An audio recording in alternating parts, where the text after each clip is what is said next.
se haya convertido en la tercera fuerza de la capital? Bueno, yo creo que hay un conjunto de factores que explican esto. El movimiento inició con mucha presencia de jóvenes. Ujú, Y la explicas, de hecho, 1 de cada 3 jóvenes en Argentina se identifican como libertarios. ujú. Esto no es menor de cara al futuro. Es decir, Argentina tiene un futuro y ese futuro es liberal.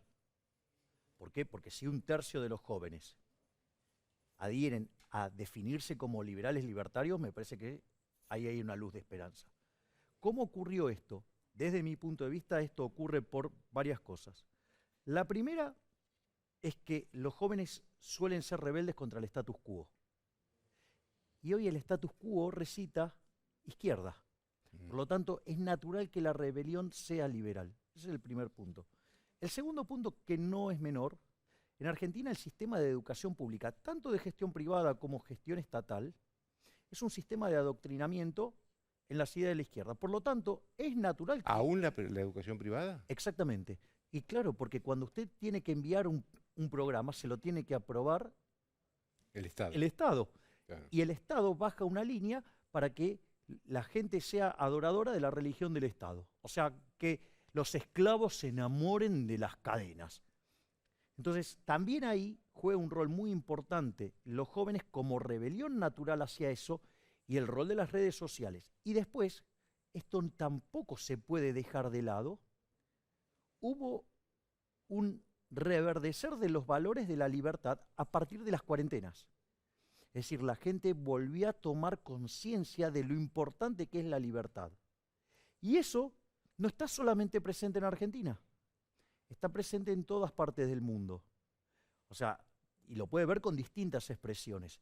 Y de hecho, hay toda una construcción internacional en la que yo también soy parte, digamos, y en esa parte también está Cast en Brasil, está Bolsonaro Casa en en Chile. Chile, Bolsonaro en Brasil, Trump, digamos, lo identificaba en Estados Unidos y hay, con todos los problemas con Biden, está volviendo a reaparecer, Lasso en Ecuador, digamos, Vox en España, que es esta idea de hay que enfrentar al Foro de San Pablo, cuya idea era la Unión Soviética Latinoamericana, y que hoy está en el Grupo Puebla. Es decir, hay todo un conjunto de Es decir, actores que usted se internacionales. inscribe en una corriente internacional donde la protesta no es por izquierda, como fue históricamente, sino más bien por derecha, llamámosle, o por... Sí, exactamente, que es una cruzada contra el socialismo. Ujú. ¿Por qué? Porque el socialismo, donde se aplica, genera miseria. Recordemos que el socialismo en su versión más pura, llamada comunismo, fue un fracaso en lo económico, en lo social, en lo cultural, y tienen un problema bastante grande, que es que además asesinaron a 150 millones de seres humanos por una idea absurda, Ujú. que fue derrotada en lo teórico, que fue derrotada en la evidencia empírica. Y sin embargo hay gente que sigue diciendo que el modelo es la Unión Soviética. Y le consta, hay actores en el país que dicen que ese es el modelo. ¿Quiénes, por ejemplo? El señor Del Caño, la señora Bregman, Ujú. cuando les dicen un modelo y lo señalan como un modelo exitoso. Parece que no saben hacer un análisis económico comparado de, por ejemplo, de lo que fue la Unión Soviética que se cayó respecto de Estados Unidos, no pueden comparar lo que fue la Alemania occidental, la capitalista contra la comunista, lo que es Corea del Norte contra Corea del Sur, lo que era Austria contra Hungría.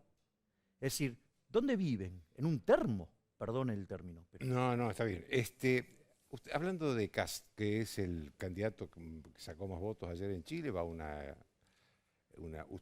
un balotaje, a una segunda vuelta, usted lo felicitó. eh, y justo, coincidentemente, el embajador argentino, Rafael Bielsa, salió y lo criticó durísimamente, hubo una protesta de la Cancillería chilena, tuvo que salir a aclarar el gobierno argentino que eran opiniones personales. En fin, ¿cómo ve eso? Lo veo con mucha tristeza.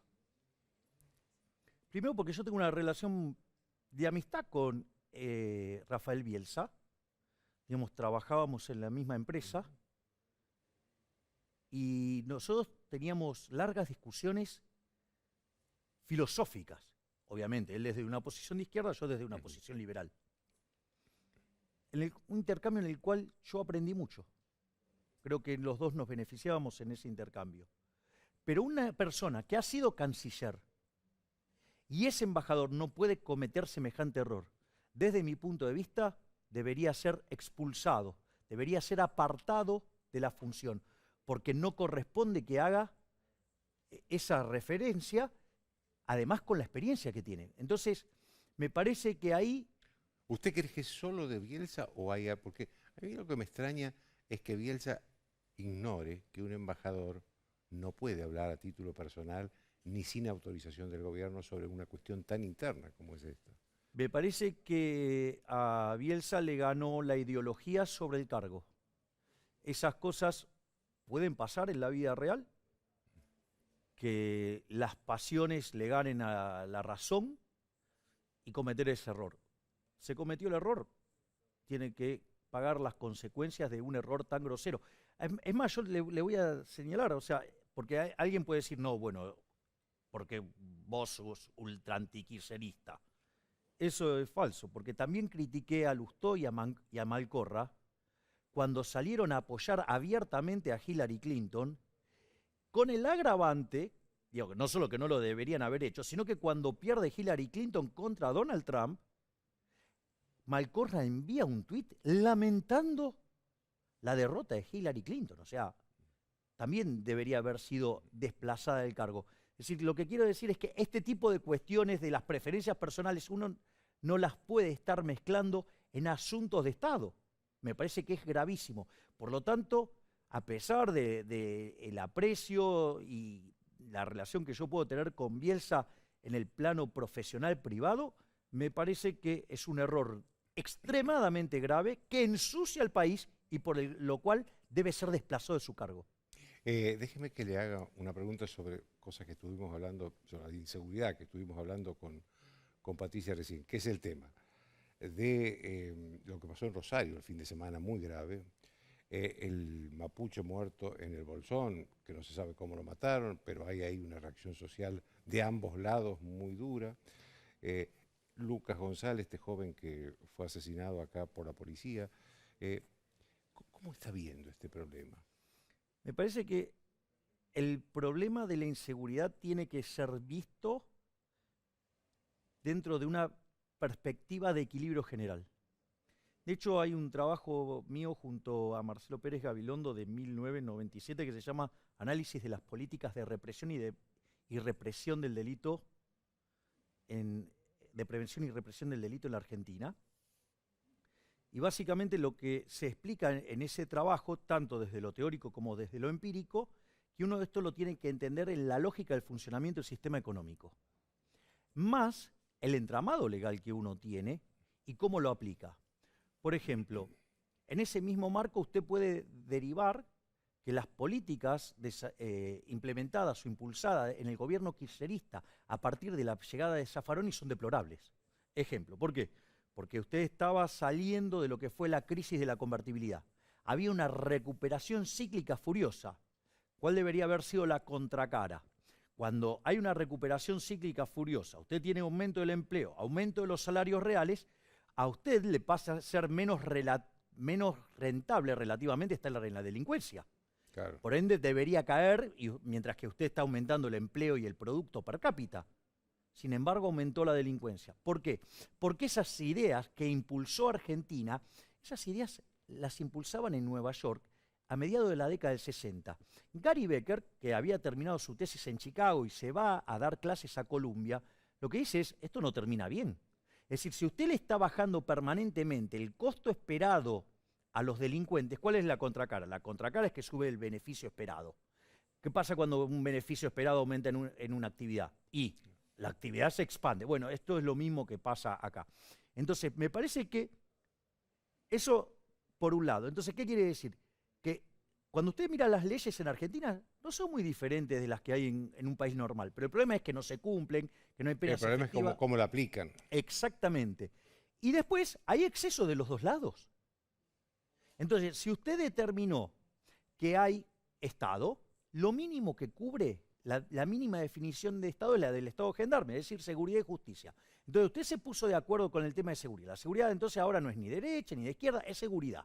Entonces, en ese contexto, hay reglas también en las cuales se aplica la seguridad y cuando usted se excede, eso es un abuso de autoridad y eso también tiene que ser sancionado. Es decir, pero entonces los excesos tienen que ser sancionados, pero tampoco es que vale todo para los delincuentes. Dígame, hablando ya de su profesión, ¿cómo ves esta negociación con el Fondo Monetario y cómo ves sobre todo si no hay acuerdo con el fondo y caemos en default con el fondo? A ver, vamos por partes. Situación de la Argentina. A ver, las grandes crisis de Argentina de los últimos 50 años se caracterizan por un muy fuerte déficit fiscal. El Rodrigazo, 14 puntos del PBI, en el 75, la tablita cambiaria en el 82,11, la hiperinflación de Alfonsín en el 89,8, la caída de la convertibilidad en el 2001 con 7. A ver, el año pasado tuvimos 11. Este año vamos camino a 8, porque entre nación, provincia, municipio y el Banco Central, este año vamos a tener 8, ¿no? Entonces, nivel de déficit fiscal violento. El desequilibrio monetario es el doble del que teníamos previo al Rodrigazo. El nivel de actividad, si todo le sale bien al gobierno, vamos a estar con un PBI per cápita 15% por debajo del 2011. Tenemos el salario real del 2004, 40% de pobres medido por ingreso, pero si sumamos los que no tienen acceso a la red de agua potable, a la luz y al gas, vamos a 55. Tenemos 11% de indigentes, o sea, 5 millones de argentinos que no comen.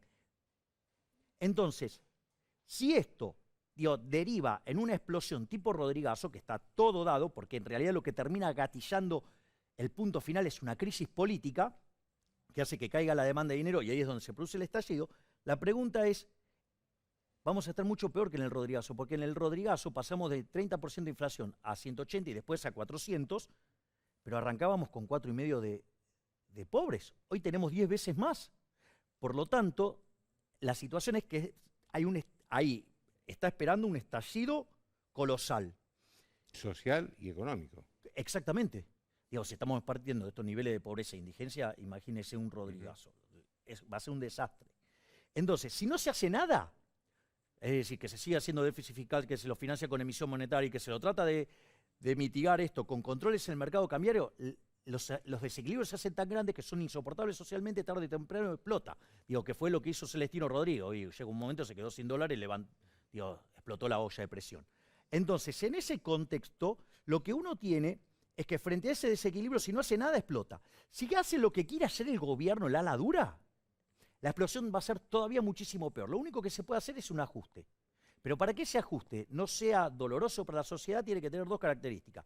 Primero, ser hecho por un gobierno que tenga reputación para que sea creíble y que de esa manera, digamos, si el ajuste no recae sobre el sector privado, sea expansivo. Pero, ¿cuál es la intención del gobierno? Es que caiga sobre el sector privado. Es decir, quiere subir impuestos, quiere bajar transferencias al sector privado. Bueno, no va a terminar bien, va a terminar siendo tremendamente recesivo. Y yo ya se lo aviso, Joaquín, yo no voy a votar ningún presupuesto con déficit fiscal, porque es inmoral. Porque si usted tiene déficit fiscal, lo tiene que financiar. Y si yo lo financio con deuda, eso implica que le vamos a estar pasando la cuenta de la fiesta de hoy a nuestros hijos, a nuestros nietos, a nuestros bisnietos, una cosa inmoral.